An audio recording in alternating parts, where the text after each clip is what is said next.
What would the world have been like if the Justice League had actually existed in the 1950s? We're going to talk about that possibility today when we explore Justice League: The New Frontier on Garage Movie Reviews.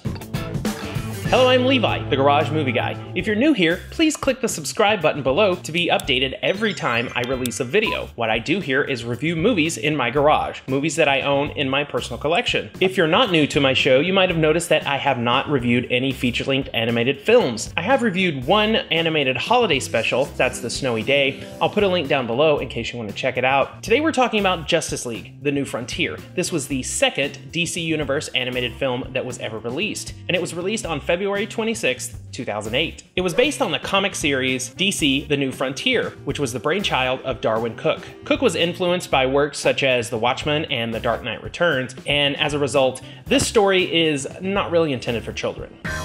The New Frontier takes place in the 1950s and follows talented young pilot Hal Jordan as he is asked to take part in a test program with Ferris Air. Meanwhile, a strange, shape-shifting visitor is making himself at home in Gotham City. Throughout the film, some sort of ancient power is manifesting itself, corrupting men's minds and using their bodies to communicate its impending arrival. The film is an adaptation of the limited comic series by Darwyn Cooke entitled DC: The New Frontier. The story could be described as the origin of the Justice League, but this description is really too simplistic. Darwyn Cooke set out to tell a story that would bridge the gap between the Golden Age and the Silver Age of comics. Throughout the 1930s and into the 1950s, comics were a huge industry. This was known as the Golden Age of comics. But superhero comics started to lose popularity and got replaced by other genres like westerns and horror comics. In the 1950s, DC decided to reinvent some of its existing superheroes for a new generation. The first character to get such a makeover was The Flash, and he appeared in his new form in Showcase number 4 in 1956. This appearance marks the beginning of the Silver Age of comics. With The New Frontier, Cooke wanted to introduce the Golden Age superheroes that had remained largely unchanged, superheroes like Batman, Superman, and Wonder Woman,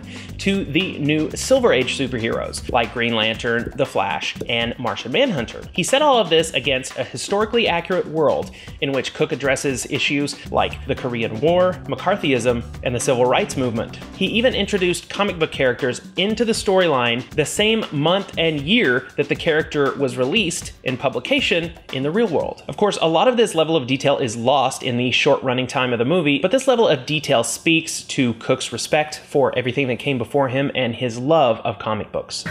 Cooke was not able to write the script for the film because he was working on other comic book projects at the time. Instead, Stan Berkowitz wrote the movie, and Darwyn Cooke came in later to do some storyboards for the movie and act as a creative consultant, where he worked on character designs and a lot of the dialogue that you hear in the film. He was generally pleased with the job that Berkowitz and producer Bruce Timm had done, but he did object to the removal of Wonder Woman and Lois Lane from the script. He felt that they were at the heart of the story, and he said that if you were to remove them, you might as well call this story White Guys in the 50s. While much of the story was cut, there are nods to it with background characters, newspaper clippings, and a beautifully executed title sequence. In fact, even for fans of DC that have not read The New Frontier, there are all sorts of Easter eggs in this film. One of my favorites is the inclusion of Slam Bradley. Slam Bradley was a detective that appeared in issue number 1 of Detective Comics. That means he predates Batman. I first learned about Slam Bradley with his appearance in the Catwoman series created by Ed Brubaker and Darwyn Cooke, so it's especially cool to see him in this film. And the art team did go all out in backgrounds and set dressing. You really feel like you're in the 1950s in this movie, between the on-screen furnishings, to the clothing, the music that's used, and even to the way people talk. All of this was no accident. A lot of forethought was put into every aspect of the film to give it that 1950s feel, and this even extends to the voice casting, which was headed up, of course, by Andrea Romano. If you don't know that name, then you're no doubt familiar with some of her work. She's since retired, but for over 30 years she worked as a voice casting director for dozens of TV shows and animated films. But when Romano set about to cast the voices for The New Frontier, she wanted to find actors that already sounded sounded like they could be from the 1950s. And there are a lot of voice talents in this film. I mean, the property that it's based on included a good chunk of the DC universe throughout the Silver and Golden Age. But for the most part, the story focuses on the original members of the Justice League prior to its formation. First off, we have David Boreanaz, TV's Angel, who voiced Hal Jordan. He would become the Green Lantern. His partner, Ace Morgan, was voiced by the late John Hurd in his first and only voice acting performance. You might know him as Kevin McAllister's dad on Home Alone. John Jones, the Martian Manhunter, was given life by Miguel Ferrer. His final live-action role was a reprisal of his FBI agent Albert Rosenfeld in the Twin Peaks series. A fellow Twin Peaks alum, Kyle MacLachlan, is Superman.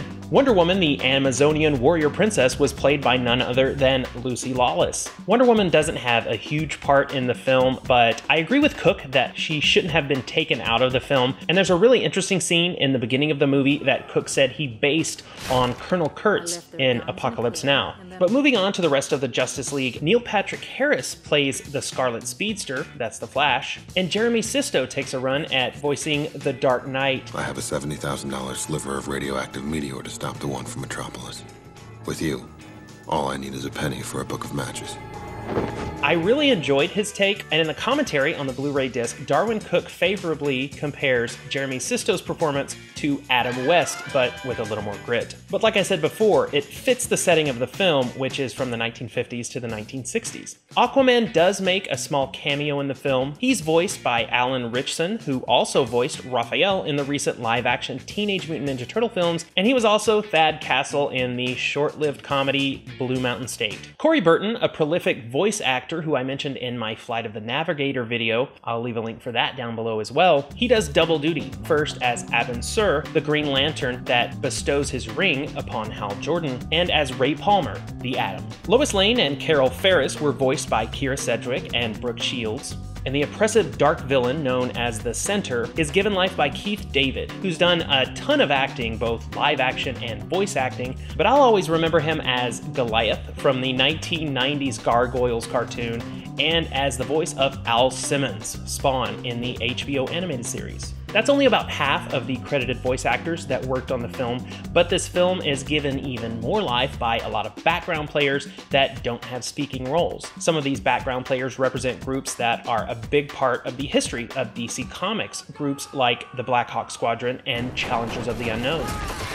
You know, honestly, the first time I saw Justice League: The New Frontier, I was kind of disappointed with it. I felt like the movie experience was a little empty, and that there were key things they had left out that they probably should have left in. I know some people come to this film from the Justice League animated series and maybe now from the Justice League live action film. This is a totally different story with totally different characters. You have to understand that going in or you're not going to enjoy the ride. But like I said, I have grown to really enjoy this film. I love how Darwyn Cooke interlaces the fictional history with the actual history, and this can be seen in multiple parts of the movie. There's one portion in particular where the Flash is speaking on television. He's saying that he has to go into hiding because he's scared for the ones that he loves, and he ends with, "Good night, everybody, and good luck," which is a direct reference to Edward R. Murrow. And another piece of Americana that found its way into this movie is The Right Stuff. When Hal Jordan goes to Ferris Air, he participates in some tests that were directly inspired by The Right Stuff and the actual tests that the astronauts went through in the early NASA program. And in fact, the name The New Frontier comes from the acceptance speech that John F. Kennedy gave at the Democratic National Convention in 1960. In the speech, he talks about how the country is standing strong against communism and that we're standing on the precipice of a new frontier. And he's talking about the 1960s, an exciting time filled with danger and hope. And this speech was really the jumping off point for Darwyn Cooke to create this comic book series. If you've not seen the film and you've decided to check it out because of this video, I'd like to hear from you down below. Or if you have seen the film and you have opinions on it, whether they're the same as mine or they're different, I'd like to hear that down below as well. So who should watch this film?